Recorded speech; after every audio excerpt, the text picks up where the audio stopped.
Kirn Review, print speaking to the blind, celebrating 40 years of audio newspaper production. Welcome to this week's edition of the Kirkintilloch Herald podcast, recorded at the Bishopbriggs Media Centre by our amazing volunteers. You can get in touch with us via Facebook, Twitter or Instagram using @QuenReview. That is @CuendReview. You can also contact us directly by emailing information@quenreview.com. That is INFORMATION @CuendReview.com, or by calling 0141 772 3976. That's 0141 772 3976. This week's edition of the Kirkintilloch and Bishopbriggs Herald podcast, as recorded on Wednesday the 10th of January 2024, by volunteers Corey, Hunter, Ian and Rebecca. New Miners Hub welcome. The green light has been given to raise the former Waterside Miners Welfare and Social Club to make way for the development of a new community hub. Standing on Dunteabley Road in the former mining village, the social club building closed its doors in March 2020 as the COVID pandemic hit. The building has not reopened since, leaving the village with no community space for meetings, events or gatherings. At that time, the Waterside Miners Charitable Society, WMCS, that owned the associated land and buildings, also became dormant. Now, thanks to renewed efforts of some, the WMCS, which exists to provide recreational and leisure facilities for the community, is back operating, and the future looks bright for the village because of it. On November the 30th, they were given the green light to demolish the decaying buildings and build a new state-of-the-art community hub in its place. Speaking to the Herald, Ian Bowman from WMCS said, "In response to the loss of this important facility, a group of local people took steps to reactivate the charity with a vision for developing a new community hub in the village. In May 2022, a new set of trustees was appointed, and the charity was revived. A wider committee of interested people from the local community was also appointed to support the trustees. Having become apparent that the Miners Club building was beyond economic repair, a firm of architects was appointed to undertake a feasibility study for the demolition of the existing building and construction of a new state-of-the-art facility on the site. This study was funded by the Coalfields Regeneration Trust and was completed in March 2023. With various design options presented for a new community hub, the trustees and committee are now committed to proceeding to make this a reality for Waterside and the surrounding areas. It is anticipated that the overall cost will be in the region of £2 million, with demolition costs expected to be around £100,000 of this. Our plan sets out the steps to bring the project to fruition and the longer-term aims, objectives and vision for what a new community hub will mean to Waterside and the surrounding areas." This Week in History, as read this week by me, Ian. January 11th, 1928, Thomas Hardy, English poet and novelist, died in his native Dorset, aged 87. On this day last year, up to 25,000 ambulance workers across England and Wales went on strike as disputes with the government over pay continued. January the 12th, 1879, the British Zulu War began. On this day last year, King Charles made his first public engagement since the release of Harry's book with a visit to the Aboyne Mid Deeside Community Shed in Aberdeenshire. January 13th, 1982, a Boeing 737 crashed into a bridge, hitting 5 ships and killing 78 people on the Potomac River in Washington, D.C. On this day last year, tributes flooded in for singer Lisa Marie Presley, daughter of Elvis Presley, after her death aged 54 the day before. January the 14th, 1989, British Muslims held public burnings of Salman Rushdie's The Satanic Verses. On this day last year, celebrated writer Salima Hill was awarded the King's Gold Medal for Poetry, Buckingham Palace announced. January 15th, 1929, Martin Luther King, American civil rights leader, was born in Atlanta, Georgia.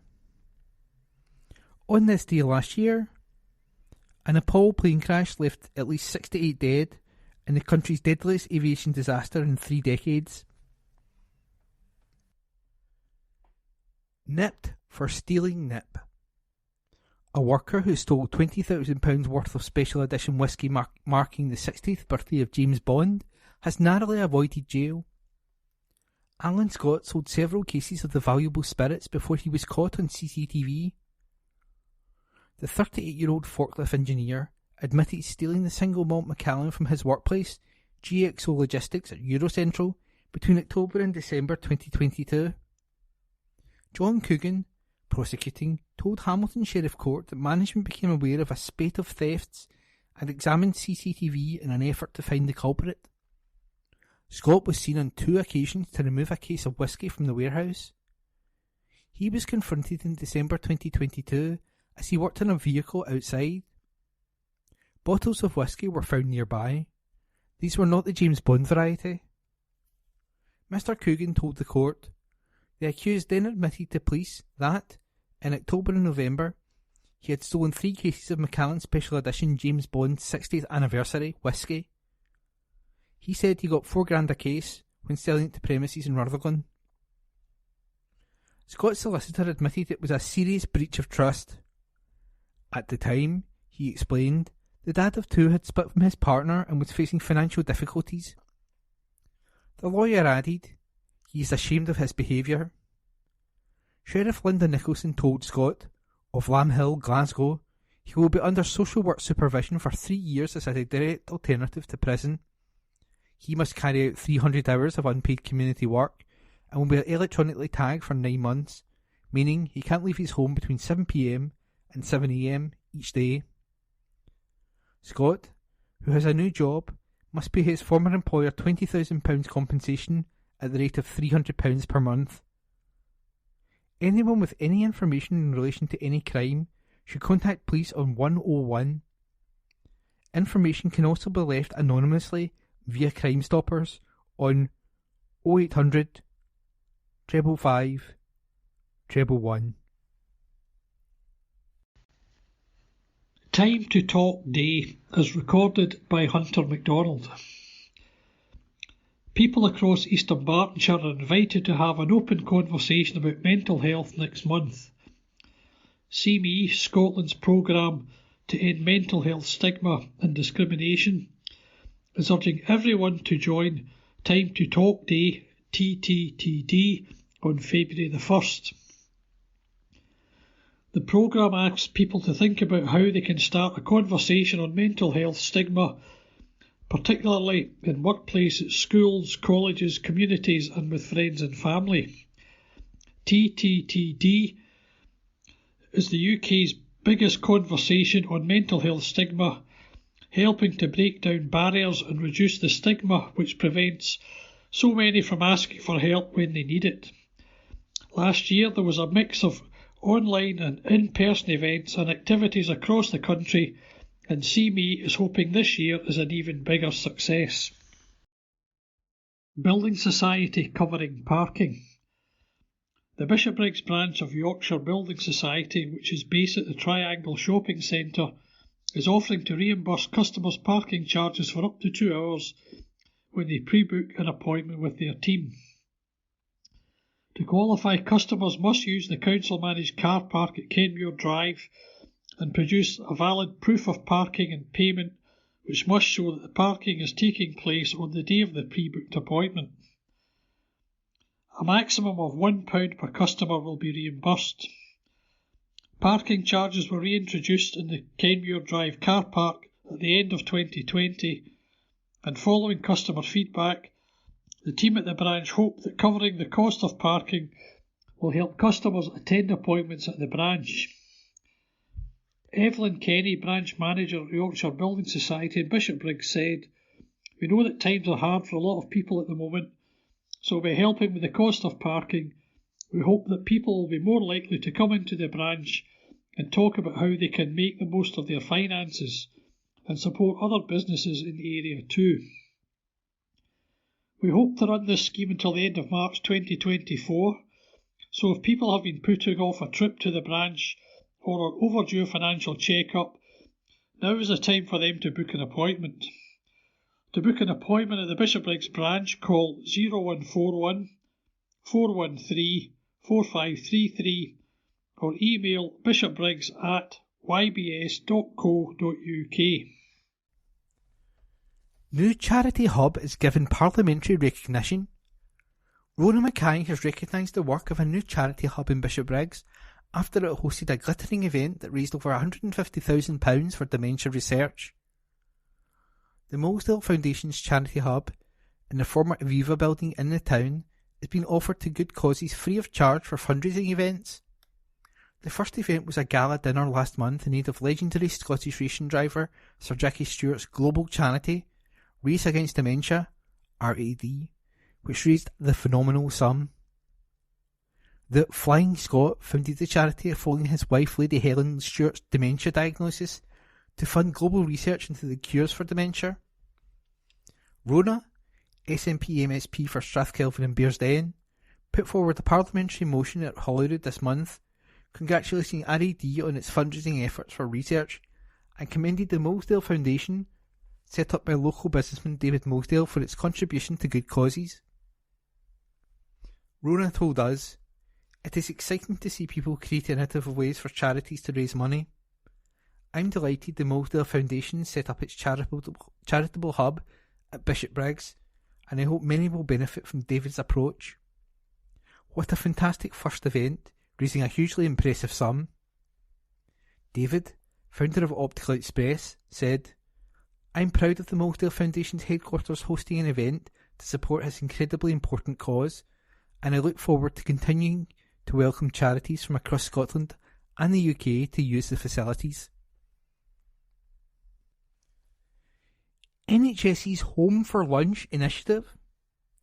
As winter poses increasing demand on our healthcare system, NHS GCD is encouraging family memberships to help get their loved ones home for lunch. Almost all patients that are ready to go home are discharged on the same day, but a number remain in hospital, causing flow issues throughout the healthcare system. Doctors are reminding families of patients who are ready to be discharged to help make the required arrangements to get them back to their own home or care setting at the earliest opportunity.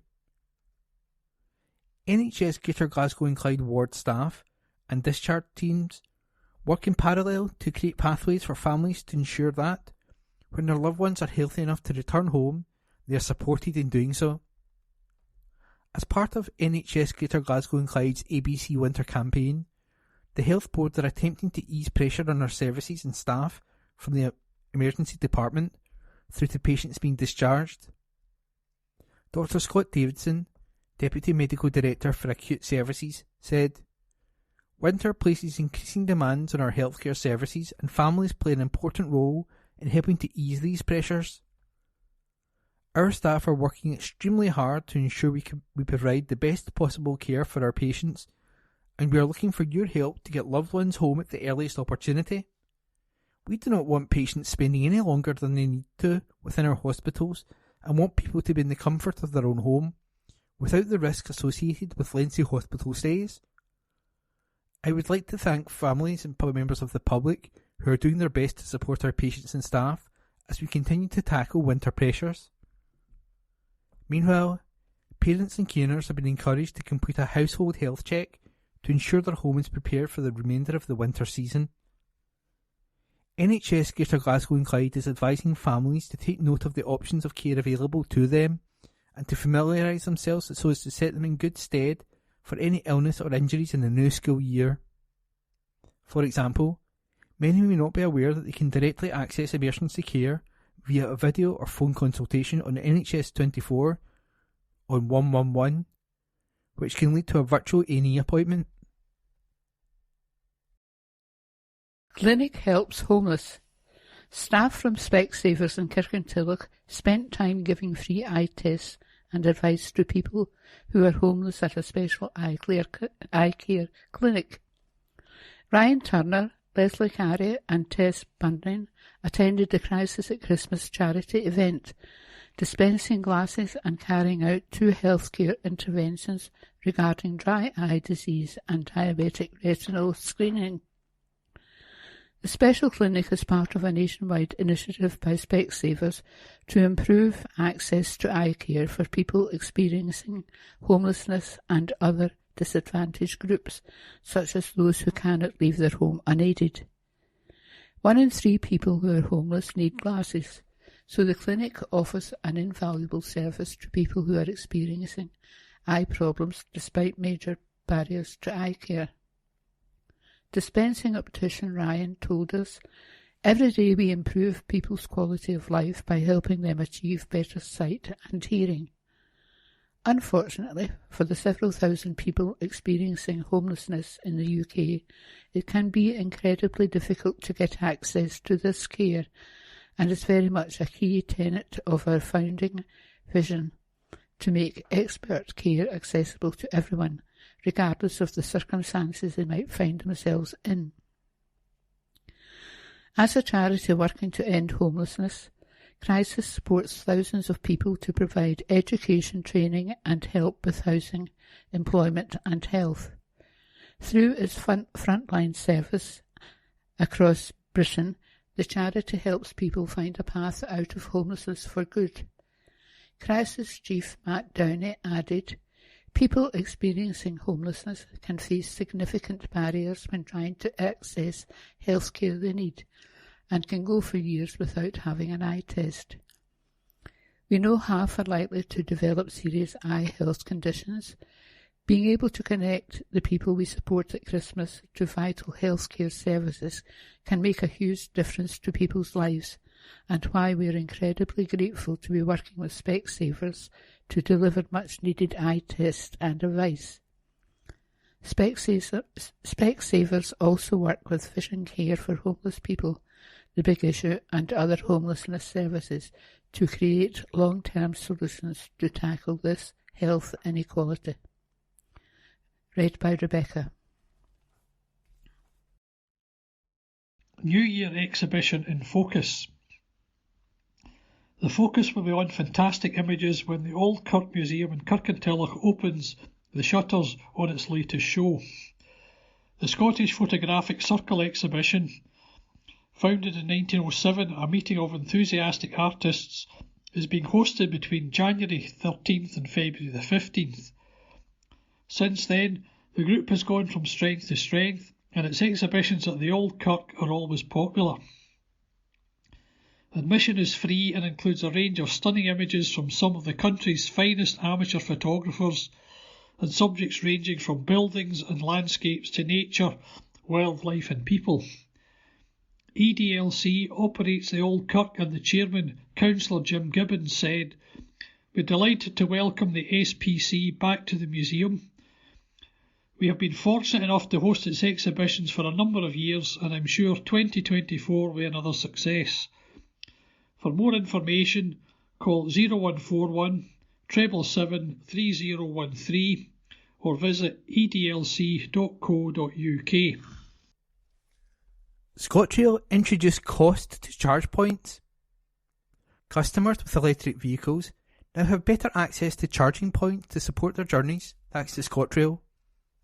And the train operator has reminded electric vehicle owners that a charging tariff is now in operation at all charging points across its parking network. The provision of free charging at ScotRail stations helped promote the use of electric cars while reducing carbon emissions. However, providing it free of charge costs the train operator around £700,000 per year. David Lister from ScotRail said, "We are committed to providing our customers with the best possible journey, experience, and improving the ability of electric vehicle charging points is one of the ways we can do that. One of the main complaints we receive is that the charging points at our car parks are currently being blocked by vehicles overstaying, and the tariff from 8th of January 2024 will help to remove that issue. It is important that ScotRail delivers the best possible value to taxpayers, and the charging tariff will ensure that we recover the cost of operating them, allowing funds to be spent on improving rail services. The charge of 43p per kilowatt hour is similar to most local authorities and is in the bottom third of tariffs in the Charge Place Scotland network. It's expected that introducing the charges will discourage non-rail users from blocking the locations, something that has been a regular complaint from customers. The charges are aimed solely at helping ScotRail to recover the cost to taxpayer of operating the charging points, with no profit being made from the tariff.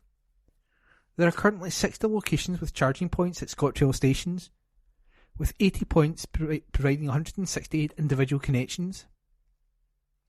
A fixed overstay payment of £12 for 12 hours will apply, and, while this will help to discourage people blocking out access to others, customers will also be entitled to a refund if train delay has been the cause of their overstay.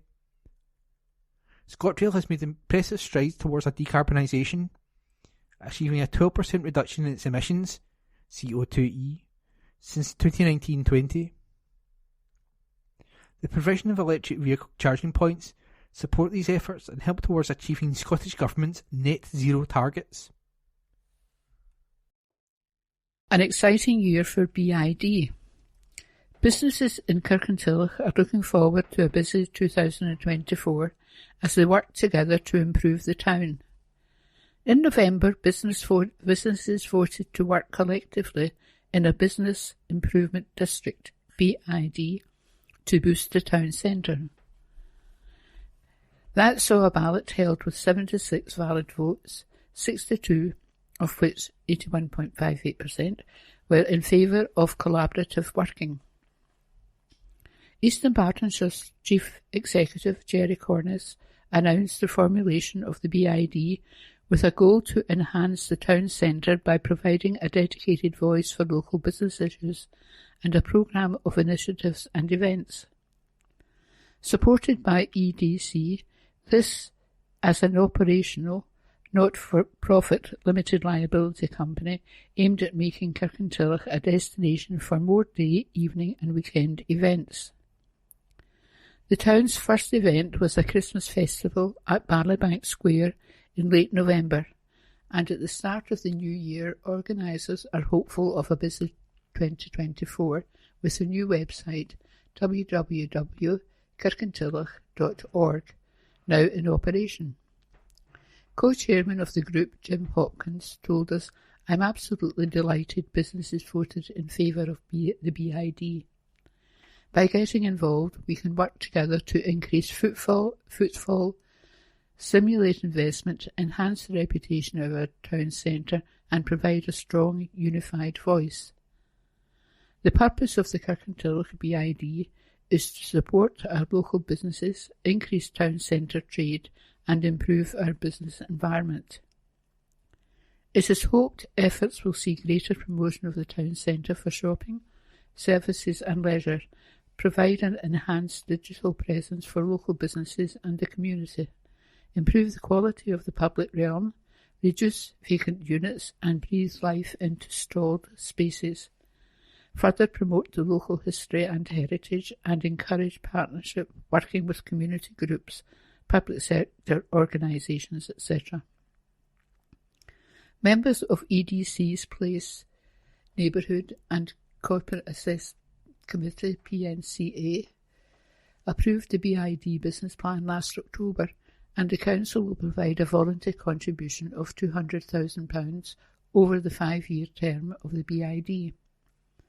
PNCA convener, Councillor Paul Ferretti, added, "Like many town centres, Kirkintilloch has faced a number of challenges in recent years, so it's vital that regeneration work is closely aligned with the aims of local businesses.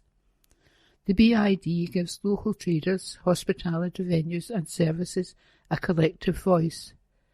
Working together, we will do all we can to help ensure Kirkintilloch flourishes and thrives. Scotland's Improvement Districts aims to deliver change and boost businesses and local economies across the country. BID are developed, managed and funded by those who are liable to pay non-domestic rates in the defined BID area. For more, visit www.kirkintilloch.org and easternbartonshire.gov.uk, Kirkintilloch-business-improvement-district-declaration-ballot-result. Cancer fundraiser, a gift beyond the grave. A highly respected journalist whose wonderful weekly newspaper columns had the ability to make his readers both laugh and cry will contribute to help people even after his death from prostate cancer. Described as a wonderful writer and a philosopher by former editor Magnus Linklater, a collection of 50 of Fordyce Maxwell's finest Scotsman's articles has been published by his family to raise money for Prostate Cancer UK. And when trees were green, Fordyce, who died last year aged 77, jokingly compares his own cricketing career to that of Don Bradman, recounting the time a perfect cut ended up through the kitchen window and into a pan of boiling soup being prepared by his mother. And also, when he opened a public speaking engagement for Jack Charlton, pondering whether the majority of the audience were there to see the World Cup winner or to see him, a Kelso Cup winner. He also writes movingly about all his daughter Jacqueline's first day at university, and most poignantly about the Dunblane massacre, suggesting that all bereaved parents can do is keep on keeping on, was one of the few things he could write about with certainty after his elder daughter, Susie, was murdered in 1982. Forsyth's son Tom, who edited the book, said, "One of my dad's many gifts was his ability to write about any subject, from tragedy to politics to war, to simple things like a school trip or a local football match, all with a beautiful, understated prose. He never needed to sensationalise. He would leave his many loyal readers laughing one minute and crying the next. But he was every bit as wonderful, if not more so, as a father and a husband, and we still can't quite believe he's no longer with us. But with this book, we will still hear his voice, laugh with him, and cry with him, and he's been so proud that, even after he's gone, his many wise words will still be helping people to get through life." Tom said his father's experience with prostate cancer will sound far too familiar, and that he hoped it would serve as a warning to others. He said, "My dad was very fit for his age, and showed none of the typical signs of early prostate cancer. He would easily put people 20 years younger to shame, and even went for an 11-mile hike in Cheviot just a week before he was admitted to hospital, just before Christmas in 2019, unable to walk due to previously undetected spinal tumours. He had gone to the doctor several times over the previous 18 months with back and shoulder pain, only to be sent away for physio rather than a scan. But if a pain can't be explained, it could be something serious. We'll never know for sure, but I think there's a good chance he could have been with us for a few more years if his cancer had been caught sooner." His youngest grandchild, Thomas, had only just turned 1 when my dad died, so those few years could have been the difference between him knowing and not knowing his granddad, who was one of the kindest, most affable and bravest people you could ever hope to meet. After beginning his second stint as the Scotsman's farming editor in 1989, after 12 years on the family farm, Fordyce was given his chance to shine with a weekly column in the news pages by then-editor Magnus Linklater. During his years as a freelance on the farm, he also wrote regularly for, among others, the Herald, the Journal and the Sunday Post. He was awarded an MBE for services to journalism in 1995. Roddy Forsyth, the former BBC 5 Live Scottish football correspondent and a big fan for Fordyce, said, "To open a Fordyce Maxwell column is like sitting down with an old friend over a coffee or glass of wine. You don't know where the conversation will lead, but it is guaranteed to be lively, droll and thought-provoking, and invariably leaves you looking forward to your next encounter." Sarah Evans, head of events and community fundraising at Prostate Cancer UK, said, "We're so grateful for the support of Tom and the Maxwell family in producing this collection of Fordyce's wonderful work and raising vital funds for Prostate Cancer UK. Money raised will go towards funding groundbreaking research towards a screening programme, so we can catch prostate cancer early and save lives. Fordyce's story shows why it's so important for men to know about the risk of prostate cancer and what they can do about it. So remember, men are at higher risk if they're over 50, black, or have a father or brother who has prostate cancer. Anyone with concerns can check my risk today and take our 30-second online risk checker. Don't fall foul of cold callers or it could cost you. Home insulation scams are on the rise in Scotland as criminals seek to capitalise on people trying to cut their energy costs. Figures from Trading Standards Scotland have revealed increasingly common scams, including cold callers offering cut-price spray foam insulation in lofts, have left people thousands of pounds out of pocket. As of mid-December, 158 complaints had been received from Scottish consumers about insulation scams, a rise of 42% on the 111 total in 2022. In 2021, there were only 66 complaints. It estimates that Scottish homeowners have lost a total of £500,000 to insulation scams in 2023 alone, with an average cost of between £4,000 and £8,000 per consumer. The advice from TSS is never to engage with cold callers offering free loft or roof surveys. Homeowners are also being urged to consult with a mortgage advisor regulated by the Financial Conduct Authority before having spray foam insulation installed. Typically used to insulate roofs, lofts and attics, the product can often cause problems in properties with timber-framed roofs. If incorrectly installed, it can reduce air circulation and ventilation. It can also be costly to remove at around £3,200 for a 3-bed detached house. Councillor Maureen Chalmers, Trading Standards Scotland's Governance Board Chairwoman, said, "We strongly advise homeowners to consult with a mortgage advisor who is regulated by the Financial Conduct Authority before having spray foam insulation installed. Don't engage with cold callers offering free loft or roof surveys, and never accept information offered from these sources without doing independent research, particularly if they tell you that the grants or funding schemes available. We would also ask people to look out for family members, friends and neighbours who may be vulnerable, and to report any suspicious behaviour to Police Scotland. Home Energy Scotland is funded by the Scottish Government to provide free and impartial advice. Consumers should call its free helpline on 0808 808 2282 or visit www.homeenergyscotland.org. Rail recruitment. ScotRail is steaming into 2024 with scores of vacancies set to be filled as part of its biggest recruitment drive in years. The train operator has already recruited more than 200 new members of staff since August. The new year will see that activity continue with a focus on more conductors in January and many other roles that will help to improve services and reliability for customers. ScotRail expects to recruit a further 180 people before the end of March, with roles such as drivers, conductors, ticket examiners and engineers.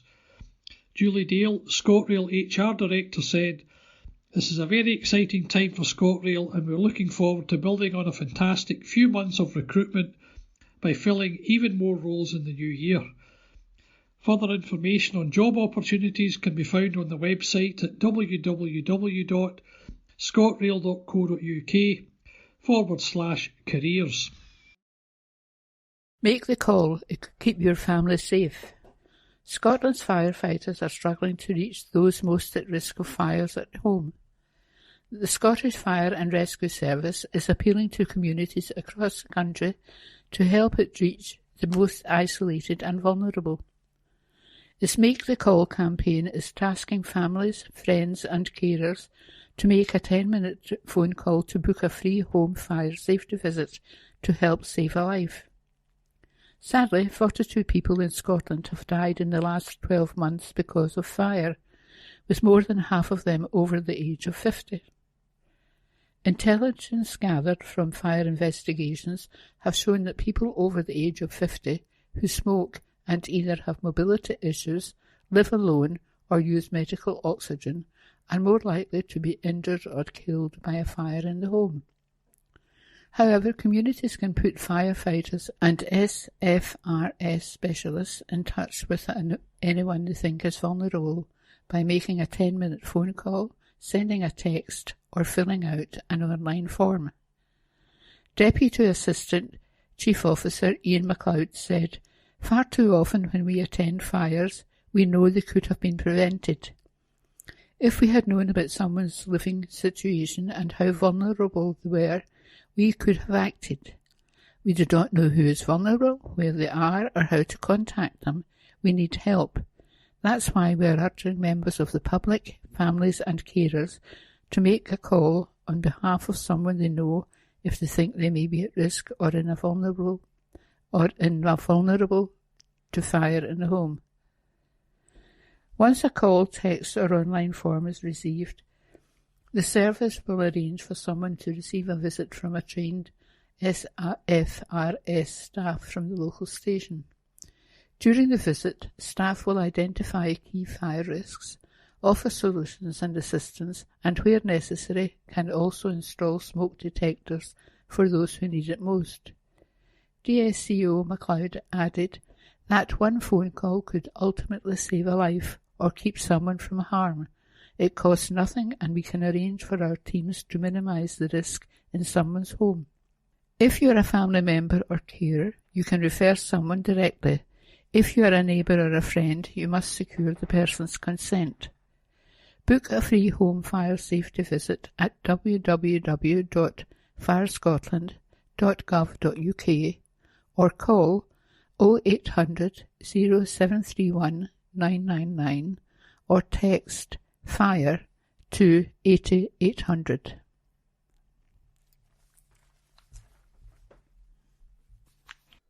Family announcements. Deaths. Halkett, William. Peacefully at Crackstone Care Home on December 20th, 2023. Beloved husband of the late Jane, father of Pamela and Scott, Papa to Ben and Josh. Funeral service at Daldowie Crematorium on Tuesday, January 16th, 2024 at 10:30 a.m, to which all family and friends are respectfully invited. McKinnon, Mary Bernadette, Benny. Benny, dearly loved wife of Neil and much loved mum to Ronnie, Lorna, Rona and Mira. Mother-in-law to Audrey, Jim and John. Loving gran and great-gran. Passed away peacefully at Glasgow Royal Infirmary on December 20th, 2023, following a short time in hospital. Funeral service will take place at St Mary's Parish Church, Kirkintilloch, at 9:45 a.m. on Monday, January 15th, 2024. Thereafter to Daldowie Crematorium at 11 a.m. No flowers, please. Acknowledgements. Cameron, Robert. Robert, formerly of Mailing Avenue, Bishopbriggs, died peacefully on December 12th, 2023. Beloved husband of Moira for over 60 years, inspirational and adored father of Caroline and much-loved brother of Jane and Linda. Special thanks to family and friends who visited Robert in Birdstone Care Home, staff there and to the speakers, and to all who attended the funeral service held on December 23rd, 2023 at Daldowie Crematorium. In Memoriam. Ginley, Hugh. January 2nd, 2012. In loving memory of a darling husband and dad. If we could write a story, it would be the greatest ever told, of a kind and loving man who had a heart of gold. If we could write 1,000,000 pages, we would still be unable to say how very much we love you and miss you every single day. Loved always, forgotten never. May, Suzanne Marie, and Sid. Kiss, kiss, kiss. Holyrood View. Putting people and the planet first is vital for the future, by Ross Greer, MSP. A government's budget tells you a lot about its priorities. The UK government has slashed spending on essential public services and gone instead for tax cuts. That's had a huge effect on Scotland's budget, which is largely set by Westminster. There is no hiding how challenging life is for people across Scotland right now, thanks to the actions of Tories at Westminster. Despite that, the Scottish Government is using the levers available to it to protect those struggling during this cost of living crisis. The Scottish Greens have ensured that Scotland's budget puts people and planet first. From investing an additional £1 billion in anti-poverty measures like the Scottish Child Payment to record investment in climate and nature projects, this budget will build a fairer, greener Scotland. The UK Government has shown their utter contempt for our planet, as shown by their approval of new oil and gas fields and ditching their few positive environmental policies. We will be judged for decades to come on the efforts we make right now to tackle the climate crisis. That's why it is right that in Scotland we have committed to spend a record £4.7 billion on climate and nature initiatives next year, which will create new job opportunities. It is essential that we tackle the climate crisis while eliminating issues like fuel poverty, by making it cheaper to heat our homes using green alternatives to gas boilers, like heat pumps. That is why, this year, the government will spend £358 million on its Warmer, Greener Homes programmes. It's important to the Scottish Greens that the richest pay the most to support public services like our NHS. As a result of progressive tax reforms we have secured since 2018, public services in Scotland will be better off to the tune of £1.5 billion next year. Recognising that the top 5% of earners can pay a bit more, Greens and Government have announced a new tax ban for those earning over £75,000. This extra income will allow us to mitigate the cruel policies of the UK Government, continuing the measures which are lifting 90,000 children out of poverty this year. I am particularly pleased that my proposal to wipe out all school meal debt is one of the new steps the Scottish Government is taking to continue that progress. Opinion. Let's talk. Please send your letters via email to kirkintilloch@jnscotland.co.uk and write letters in the subject field. Please keep letters to a maximum of 300 words. Letters cannot be published without a name and postal address. Also include a daytime phone number if possible. We reserve the right to edit any letter. Early April the 1st and cynical kettle of fish. Sir, it looks like April the 1st has come early. The SNP/Green Scottish Government is promoting the Children, Care and Justice Scotland Bill, which proposes changing the definition of child in the children's hearings system from someone under 16 to someone under 18. The Scottish Government's spin claims this could cut reoffending by keeping more young people out of the adult justice system. I can foresee the forthcoming headlines and soundbites promulgated by the government's army of spin doctors. Scottish Government cuts the adult crime rate at a stroke. Somehow, I don't anticipate the logical corollary ensuing with the Scottish Government promoting bills to raise the voting age and self-declaration age under an amended Gender Recognition Reform Scotland Bill to 18. Let's face it, manipulation of crime figures is one thing, but wooing the votes of the vulnerable and inexperienced is quite another cynical kettle of fish. Yours, etc., Fraser McGregor, by email. Take a tip. The fly will pay no fines. Sir, fly tipping fines are being doubled. I think the key to the number of people caught is the name of this offence, fly, which usually means no one knows, so therefore this increased fine will not stop them doing it. If anything is causing an increase, it is the SNP cutting council funding, meaning many council recycling centres are closed most days. Fly tipping will only increase and neither the council nor police will have time, staff or procedures in place to stop it. Yours, etc., Elizabeth Hands, address supplied. Opposition position in education?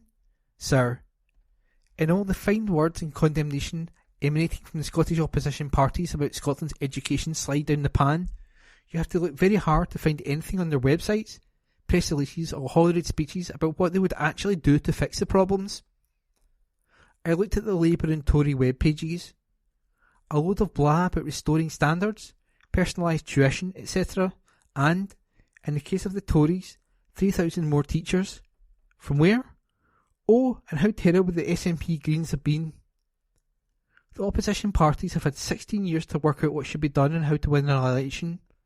There's one coming up, and, while education may be devolved, they should surely be using all the airtime they get to showcase their plans and convince people that the road to changing education and enabling their party to do it starts by voting for pro-UK parties with the best Scottish policies. Bring it on. By the next Holyrood election, around 100,000 kids will have left school mostly unprepared or unskilled for the world of work. Alan Sutherland, by email. Glass house cronyism. Sir, the First Minister hit out, with good reason, many would say, at the UK's honours list cronyism. Only in an administration lacking even the most basic sense of irony and self-awareness could people make remarks like this. But does it ever strike Hamza Yousaf, or his special advisers, that his administration had just appointed, without any known selection process, Michael Russell, a former SNP president, as head of a supposedly impartial and taxpayer-funded advisory quangle? It will be difficult to find a more blatant example of Old Pals Act cronyism. When will they learn that people in glass houses should not do? Alexander Mackay, address supplied. If she's gone, she should go. Sir, Liz Lloyd, Nicola Sturgeon's former Chief of Staff, tells us that XFM is hiding away writing her book, before adding, but she is in Parliament and doing fine. A rare slip followed by a weak recovery from a once prominent SNP spin doctor. Sturgeon is paid nearly £68,000 as an MSP by us to be fully occupied each day and every day on behalf of her constituents. If she's busy isolating, trying to dredge her memory and cobble together her autobiography, is she arguably not serving her constituents effectively and justifying her significant salary? Or, perhaps, Sturgeon considered being an MSP a part-time job? Maybe her retirement for Holyrood is overdue. Yours, etc., Martin Redfern, by email. Reader's Charter. This newspaper is built on a tradition of accuracy and fairness, giving you the information you need to understand our world, holding power to account and exposing injustice. Our trusted brand means we are the only place where you can read and participate in honest debates. We are committed to giving voice to those who struggle to be heard, as well as those whose profession is crafting an argument. Our Reader's Charter spells out our commitment to you. You can read the Charter online at Kirky Herald at gnscotland.co.uk. That's KIRKYHERALD @GNScotland.co.uk. Outdoors is great for mental health. New research for the National Trust for Scotland shows that 97% of Scots believe access to the outdoors is important for their mental health. Research for Scotland's largest conservation charity found that 95% of those surveyed said spending time outdoors was effectively at reducing their stress levels, with 89% stating that it enhances their quality of life. The Scottish coast topped the polls as the most preferred place to spend time outdoors, with 58% enjoying spending time by the sea, followed by 50% who favoured woodland spaces and 48% country parks or gardens. Different types of landscape, and their value to people's well-being, was highlighted in the importance of the National Trust for Scotland's work to care for, protect and share Scotland's outdoor places. Looking after over 100 places across Scotland, the Trust ensures people of all ages have the opportunity, now and in future, to discover new places, make memories and learn more about Scotland's natural cultural heritage while experiencing the positive well-being impacts of the outdoors. Clea Warner, NTS Regional Director, said, "Our charity is privileged to look after some of the country's most beautiful natural heritage. Every day, we see the positive impact that the great outdoors can have on well-being and mental health. It doesn't have to be an epic climb of a mountain or extreme water sports. It can be as simple as a walk around a peaceful garden or the bracing Scottish coastline. Whether you're looking for a family day out, to make new memories with friends, or share a new experience, there's a place and activity for everyone. All of us at the National Trust for Scotland are proud to play our part in looking after and providing access to outdoor places to continue to offer residents and visitors to our incredible country and the chance to make the most of the positive well-being impacts of the outdoors. It's thanks to the generosity of our members and supporters that we can continue our vital work of caring for and sharing Scotland's most special places. In 2023, NTS appointed Dr. Cal Major, vet, adventurer and advocate for nature and the oceans, as its ambassador. Cal's role helps to raise awareness of and support for the Trust's important work. She said, "Over the course of my career, I have discovered that an appreciation of what it means for their well-being is why lots of folk feel a strong connection to nature. This often translates as a desire to protect it. Beyond the National Trust for Scotland's survey results, there is scientific research showing that nature is beneficial for our well-being. In our modern society, which is so fast-paced and disconnected from nature, making space for it in our lives has never been more important. And equally, nature has never needed us to stand up for its protection more. For me, the outdoors is very much my go-to for staying well, and it is usually reaffirming to hear that this is the case for many other people around Scotland. To find out more about NTS or plan your next great outdoors adventure, visit www.nts.org.uk.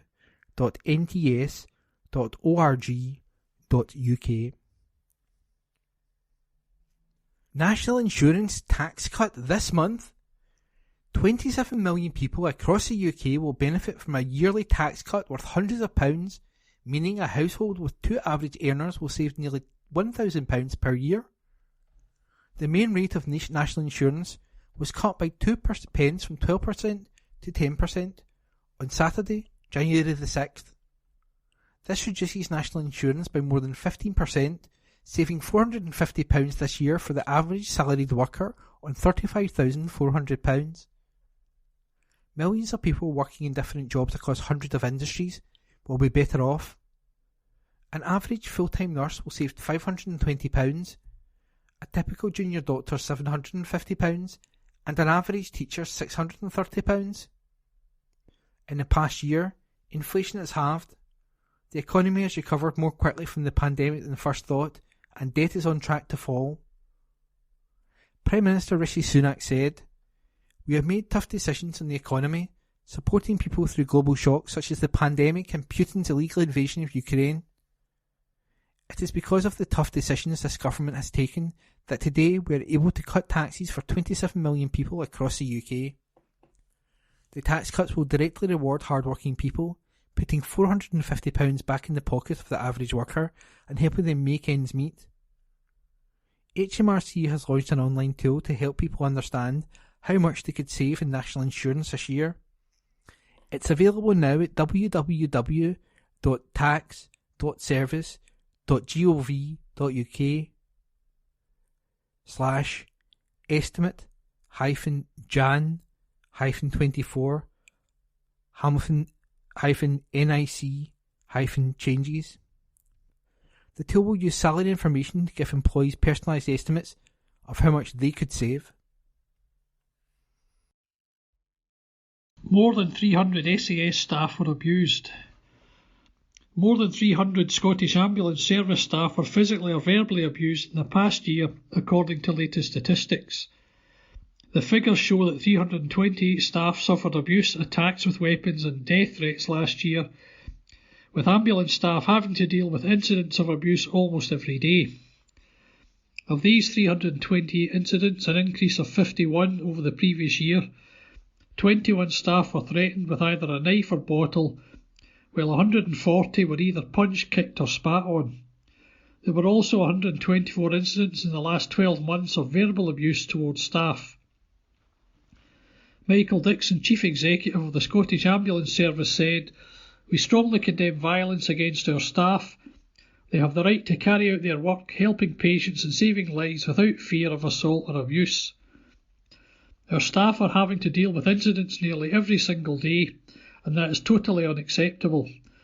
No form of abuse will be tolerated, and we will continue to work with Police Scotland to take action against perpetrators." The majority of the assaults or abuse was in the West region, with 176 in the past year. In the East, some 123 incidents of physical or verbal abuse were reported, and in the North there were 27. Yearly data was for the period October 2022 to October 2023. The most common time for assaults was between 9 p.m. and 10 p.m.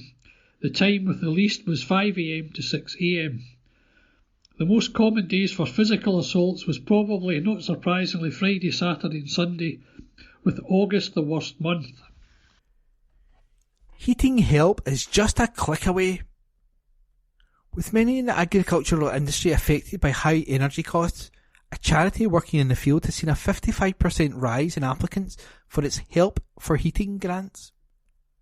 The Royal Scottish Agricultural Benevolent Institution issued £41,000 in grants over the course of the 2022-23 financial year, and demand is expected to continue. Many farming families and crofters live in houses which are very old, with property types which can be very difficult to insulate properly and costly to heat. Chris McVeigh, RSABI Welfare Manager, said, "Our Help for Heating grants are available to farmers, crofters and others working in or retired from agriculture who are struggling with the rising costs of heating bills. The grants are simple and quick to apply for, starting at £300 available to those spending more than 10% of their household income on heating costs and finding it difficult to afford essentials like food and clothing. RSABI is urging people who are struggling to pay to heat their homes to get in touch to find out more about the initiative and the other support services on offer." Chris said, "Our team are on hand to take you through the straightforward application process and can advise in other ways we might be able to help too, as well as signposting other organisations which can provide energy efficiency advice. In cases where finances have become really difficult, we can very quickly arrange a prepaid debit card to pay for grocery shopping, and we can also arrange purchases where household goods break down and people are struggling to pay for replacement items. RSABI also offers ongoing financial support through an annual beneficiary scheme where anyone in need who meets the support criteria can receive regular payments to help top up their income."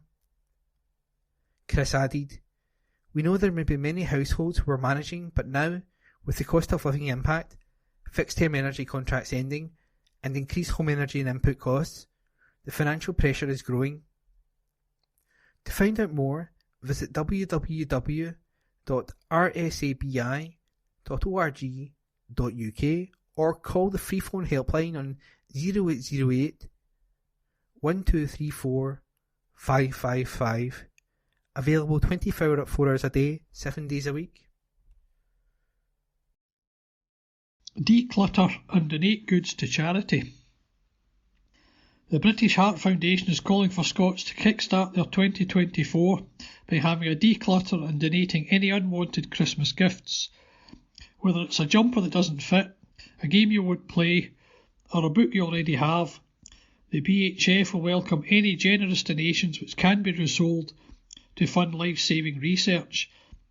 Simply pop them in the post by downloading a free post label at www.bhf.org.uk/shop/donating-goods or take them down to your local BHF charity shop. The BHF gladly receives clothing, jewellery, books and games. It also saves over 56,000 tonnes of goods from going to landfill every year. Alison Swain Hughes, BHF Retail Director, said, "We depend on generous donations from the public to continue to fund our life-saving research. If you find yourself with unused gifts lying around, why not start the new year off by giving back?" Blanket appeal for SPCA. The Scottish SPCA is appealing for people to get out their crochet or knitting needles to make blankets for the animals in their care. The charity wants all the unwanted and abandoned pets to be cosy and content this winter. A warm blanket to curl up in and something to play with can make a big difference to a pet who's known nothing but cruelty and fear. Head of Fostering, Rehoming and Community Engagement, Jenny MacLeod, said, "We are in need of blankets to keep animals in our care warm and cosy while they wait for their forever homes. The only criteria we have is for them to be tightly woven without large holes." Visit www.scottishspca.org for more details. District News, as published on Wednesday the 10th of January. Churches. Kirkintilloch Church of God at Regent Hall, Regent. On Wednesday, our coffee corner is open from noon to 2 p.m. for home baking and coffee. Join our friends and neighbours for a chat over a coffee. On Sunday, there will be a Zoom service at 6:30 p.m. The speaker this week will be Jeff Hayden from Ontario, Canada. A warm invitation to everyone who is able to join us on Zoom. Access details for the stream can be obtained by emailing hello@regenthall.org. For up-to-date and further information on our services, visit our website on www.regenthall.org. The Bible says, "This is how we know what love is. Jesus laid down his life for us." 1 John 3, verse 16. Colston Well Park Church. A good new year to all, and welcome to our service at Colston Well Park Church, starting at 11 a.m. and led by Reverend Malcolm Cuthbertson, followed by tea and coffee served in the hall after the service. The Art Club recommences on Monday, January 15th at 10 a.m. to 1 p.m. and, if interested in joining, give Ramsey a call on 07709 584 680 for more information. On Wednesday, the Colston Tea Break, or community drop-in, continues from 11 a.m. to 12:30 p.m. Feel free to pop in for good food, good chat, and, of course, good company. Again, let's not forget the essential work that's done within our community for the food bank. It is open every Friday from 11 a.m. to 1 p.m. and 2 p.m. to 4 p.m. We give thanks to all who continually assist and donate foodstuffs. Springfield Cambridge Church. Morning worship on Sunday, January the 14th will be conducted by Reverend Ian Taylor, assisted by our Assistant Minister, Mrs. Julie Harty, in the sanctuary at 11 a.m. Tea and coffee will be served in the Cameron Hall after morning worship. Come along and enjoy the fellowship.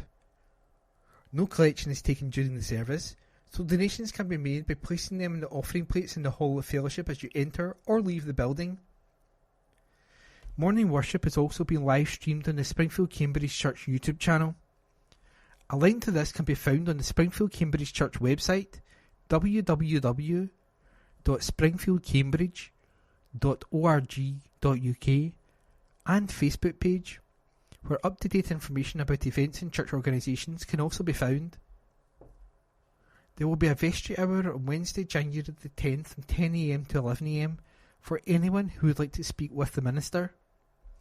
There will be a short weekly service of worship in the Springfield Chapel on Wednesday, January the 10th from 11:10 a.m. to 11:30 a.m, followed by tea and coffee in the Hall of Fellowship. Materials for the February edition of The Record should be sent to our magazine editor, Marion Ray, by June 14th. Milton of Campsie Parish Church. It's now all systems go for 2024. We meet for worship on Sunday, January the 14th. All the children's and youth groups meet as normal. Monday's baby and toddler group, Hobbies Club and badminton have resumed.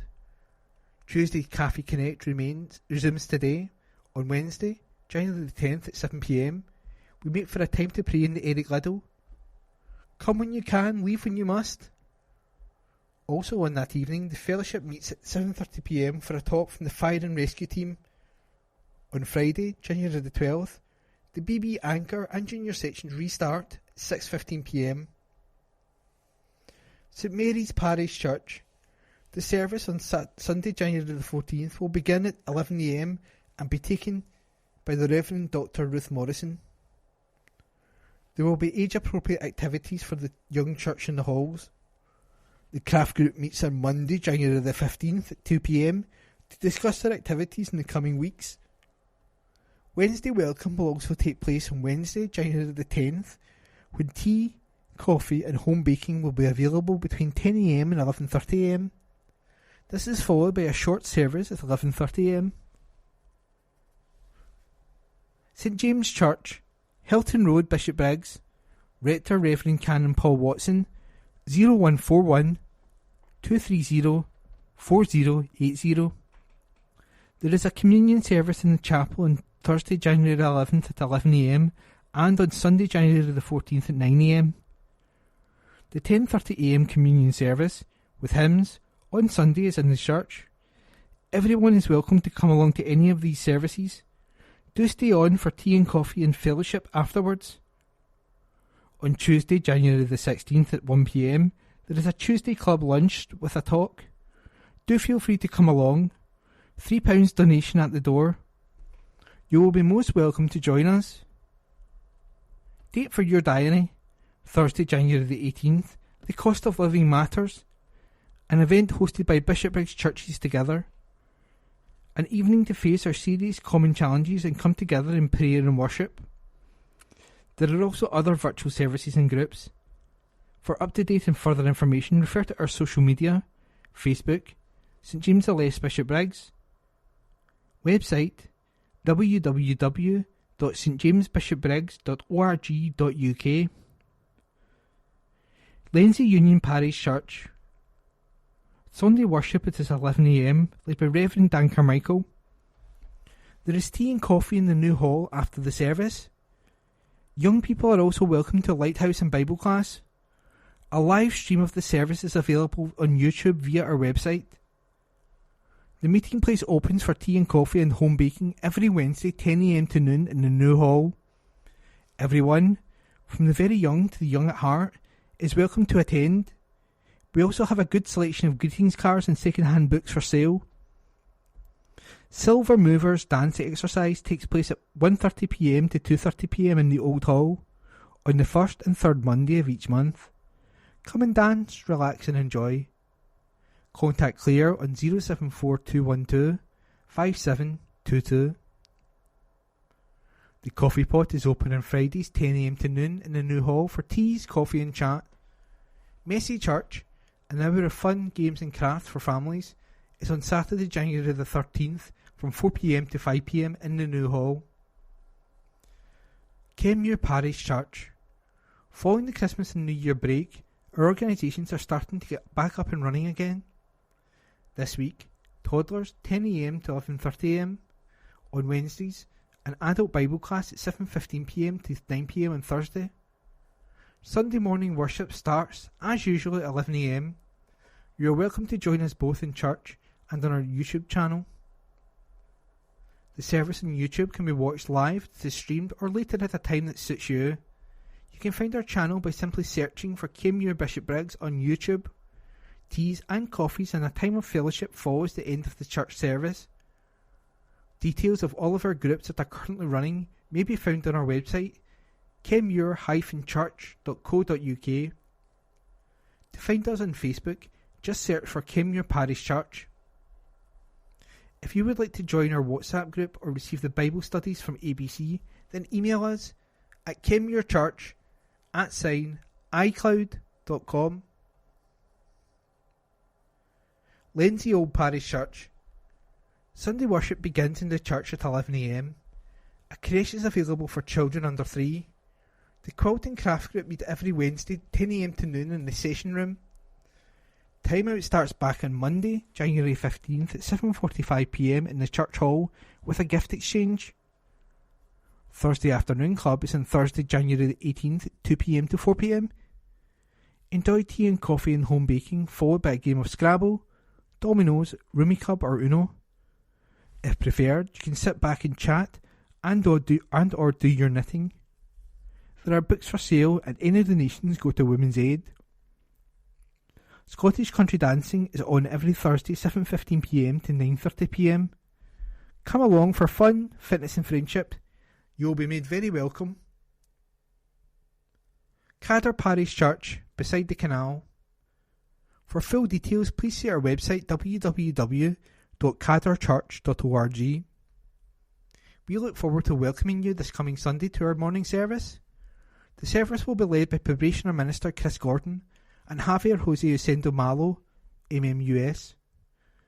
All are welcome. Tea and coffee served after both services. Food bank. If you wish to donate to the local food bank, you can bring your donations of food to the church or the coffee shop. Early Fellowship meets in person in the South Hall Chapel at 9:30am on Tuesday and Thursday, and also on Zoom. For further details, contact the minister. Guild, our first meeting of 2024 on Thursday, January 18th, is in the South Halls at 7pm. Our speaker is Eileen O'Donnell, and her subject is the Nyabisindu project in Rwanda. The cost of living matters to God. An open evening to reflect on the common challenge that many people are facing today, cost of living crisis. An opportunity to come together in prayer and worship. Speakers, Jamie Cook, campaigner, and Emma Wilson from Food Bank. Organised by local clergy in Bishopbriggs. Thursday, January the 18th, 7pm. Venue, Bishopbriggs Community Church, 21 Park Avenue, G64 2SN. Cadder Coffee Shop, Tuesday, Wednesday, Thursday, 10am to 2pm, and Friday 10 to noon. A warm welcome awaits you. Cadder Macy Play, Tuesday and Thursday, South Hall, 10:30am to 11:30am. New blocks starting this week.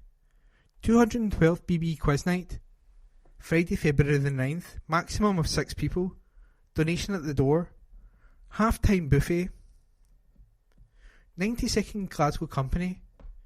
The Girls Brigade, Tuesdays. Explorers, P1 to P3, 6:15pm to 7:30pm. Juniors, P4 to P7, 6:30 to 8pm. Brigaders, S1 to S6, 7:30pm to 9pm. 212th Boys Brigade Anchor Boys, P1 to 3, Monday 6pm to 7pm. Junior Section, Primary 4 to 6, Monday 7:15pm to 8:30pm. Company/Senior Section, P7 to S6, Friday 7pm to 9pm. As published on Wednesday the 10th of January, District News, General. Christmas outing. Young carers enjoy cinema treat. Young carers in East Dunbartonshire enjoyed festive pop-up cinema nights thanks to the support of Gavin's Mill and Tesco in Milngavie and the Inner Wheel Club of Kirkintilloch. The pop-up cinema nights were organised by Carers Link East Dunbartonshire in partnership with Gavin's Mill, held in December, when young carers were treated to a festive screening of How the Grinch Stole Christmas. As the year draws to a close, Carers Link in East Dunbartonshire shines a light on young carers and the business partners, volunteers, and the dedicated local community that supports young and adult unpaid carers throughout the year. Jennifer Rowe, Chief Executive Officer of Carers Link East Dunbartonshire, said, "No one should have to care alone, and that includes our young carers. Carers Link is local and dedicated to providing a range of services to carers of all ages who live or care within the East Dunbartonshire area, as well as dedicated one-to-one support and support within schools. Our young carers enjoy regular social groups and holiday activities. Each year, we fundraise to support young carers with fun activities during the summer holidays and at Christmas. Carers Link supports young carers in the local area, with almost 100 new referrals in the last year alone. Our business partners, fundraisers, volunteers and schools play a crucial role in supporting the delivery of outings, including the pop-up cinema nights for young carers. Thanks to Gavin's Mill for donating the venue, hot chocolate and ice cream, and for Testimonial Guy's donation of hero tubs and popcorn, as well as to the Inner Wheel Club of Kirkintilloch, whose generous donation earlier this year allowed us to provide transport for those living in Kirkintilloch to attend. Our young carers had a brilliant night at the movies. Carers Link East Bartonshire welcomes fundraising and partnerships with local businesses and can provide employers talks to help identify carers that need support. If you are interested in discussing partnerships to help support unpaid young and adult carers in Eastern Bartonshire, please contact Veronica at Carers Link on 0800 975 2131, Veronica at carerslink.org.uk. Visit www.carerslink.org.uk or inquiry at carerslink.org.uk. Horticultural Society.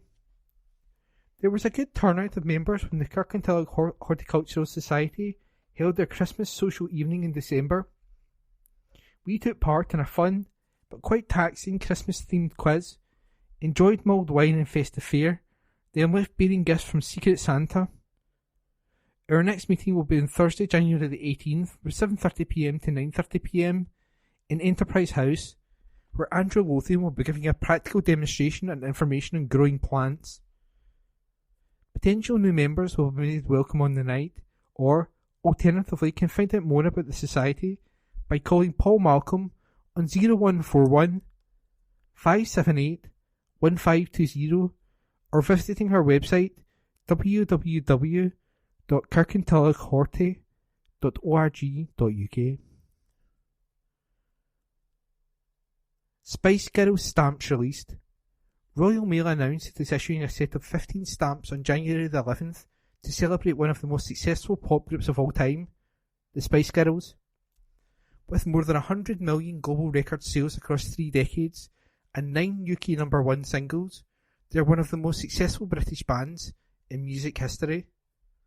This is the first time Royal Mail has dedicated an entire stamp issue to a female pop group, and they become only the 6th music group to feature in a dedicated stamp issue, following on from the Beatles in 2007, Pink Floyd in 2016, Queen in 2020, the Rolling Stones in 2022, and Iron Maiden in 2023. The selected images celebrate the incredible legacy of the Spice Girls. Antiquities Meeting. The first Antiquities Meeting of 2024 will be on Thursday, January the 11th at 7:30pm in the Park Centre, 45 Kerr Street, Kirkintilloch. Our former Secretary and Honorary Member, Don Martin MBE, will give a talk on local history and folk song. When first working in Glasgow's Mitchell Library, Don made colleagues with similar interests in music, and this led to the formation of Clutha, the famous folk group which later developed an international reputation via its live performances and recordings. In this talk, Don, accompanying himself on guitar, will explore the rich resource for the study of local history that is contained within the traditional folk repertoire. British Horse Society. Equine charity, the British Horse Society, BHS, is delighted to welcome James Risk as the new chair of the Scotland Committee. James will champion the work of the charity, which protects and promotes the interest of all horses, as well as helps people from all the communities to experience the joy these animals can bring. James, who collaborates closely with both the British Veterinary Association and the British Equine Veterinary Association, brings a wealth of knowledge and invaluable connections to the BHS in Scotland. As a filmmaking equine vet, James is passionate about improving the lives of horses and all those who love them. About the new role, James said, "Looking back, I've learned a huge amount from people willing to donate their time and knowledge. I'm very pleased to be given the opportunity to give back as the British Horse Society's Scotland Committee Chair. My focus is on expanding initiatives related to equine welfare and fostering collaboration across professions. The British Horse Society exists to change lives through the power of horses. To learn more about the BHS and how you can support the work they do across Scotland, visit bhs.org.uk/BHS.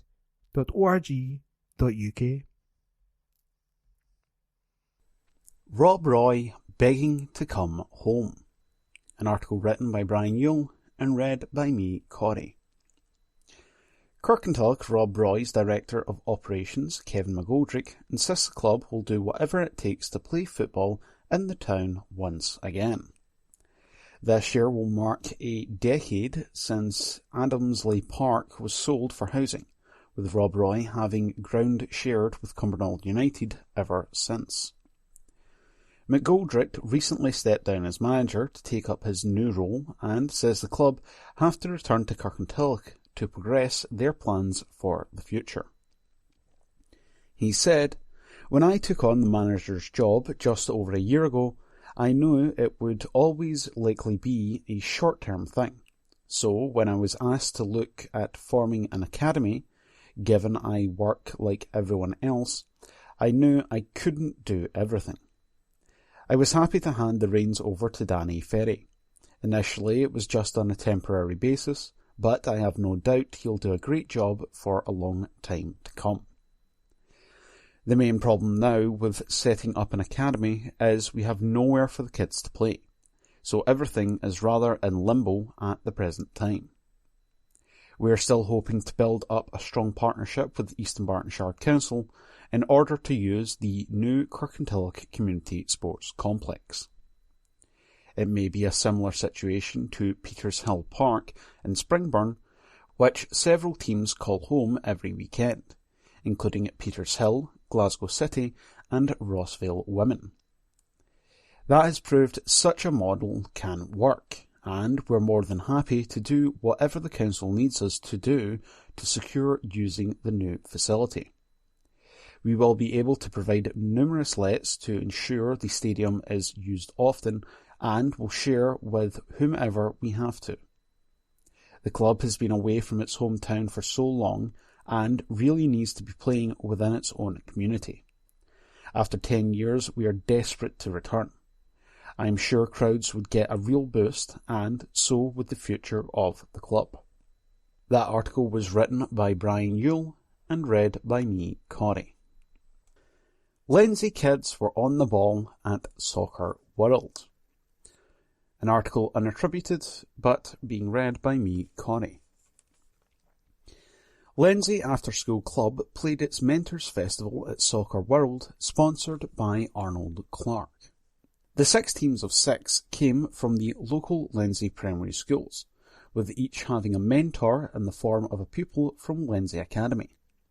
Each team played 7 15-minute games, and there was also skills competitions: Beat the Goalie, Crossbar Challenge, and Keepy Uppy. The Arnold Clark Trophy was won by Harris Blacks, and the player of the final was Caleb from Lindsay Meadow. The Mentors Trophy was won by Jamie Blues, and the player of the final was David, also from Lindsay Meadows.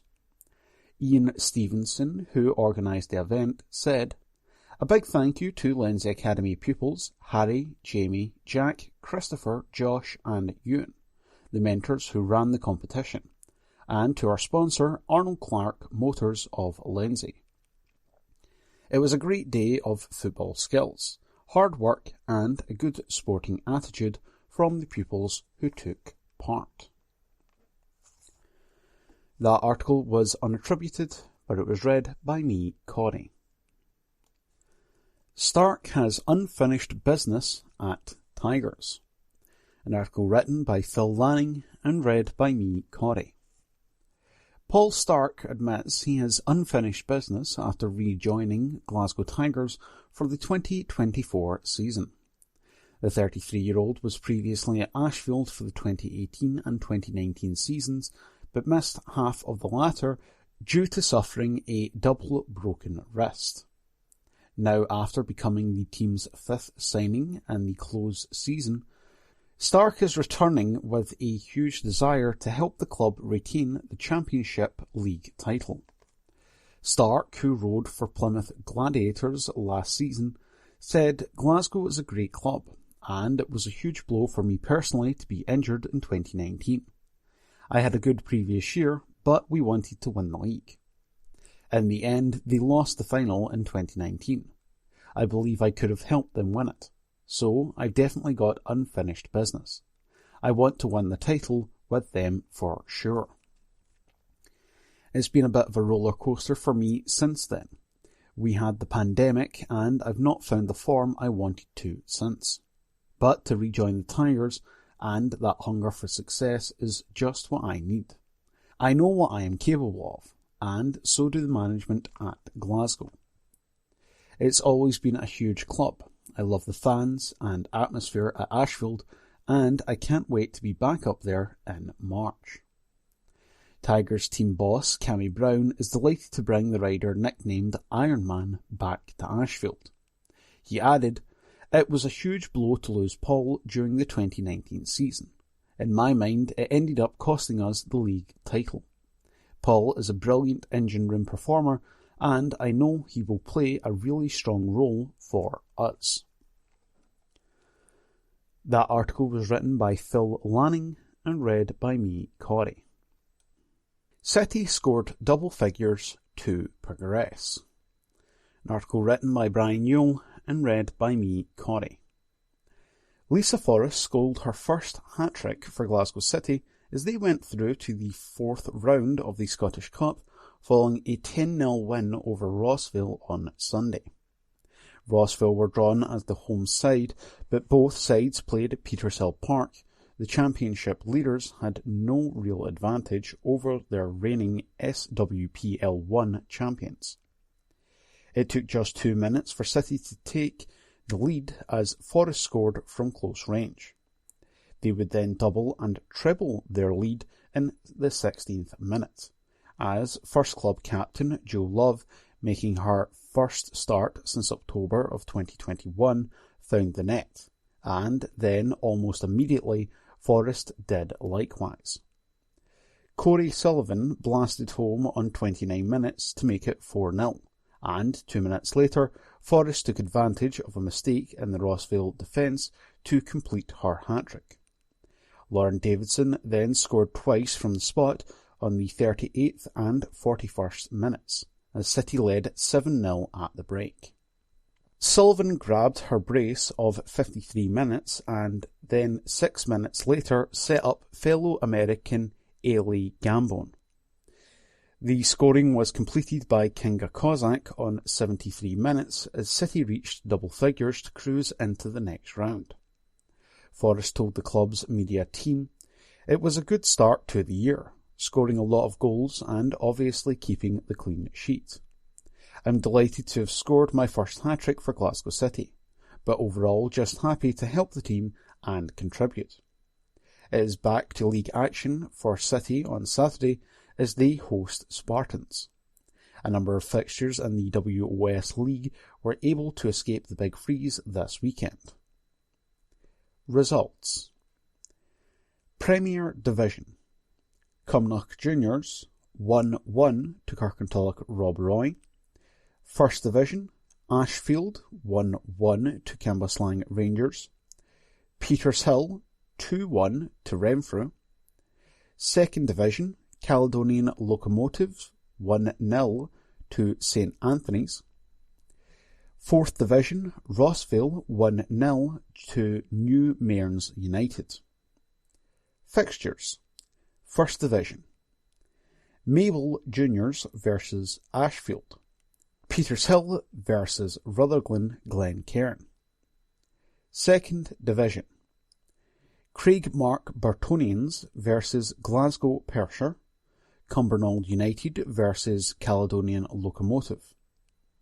Third Division. West Park United versus Girvan. Fourth Division. Easterhouse versus Rossville. That article was written by Brian Newell and read by me, Corey. That concludes this week's edition of the Kirkintilloch Herald podcast. Please remember to subscribe to our channels, review, and to tell your friends about our service.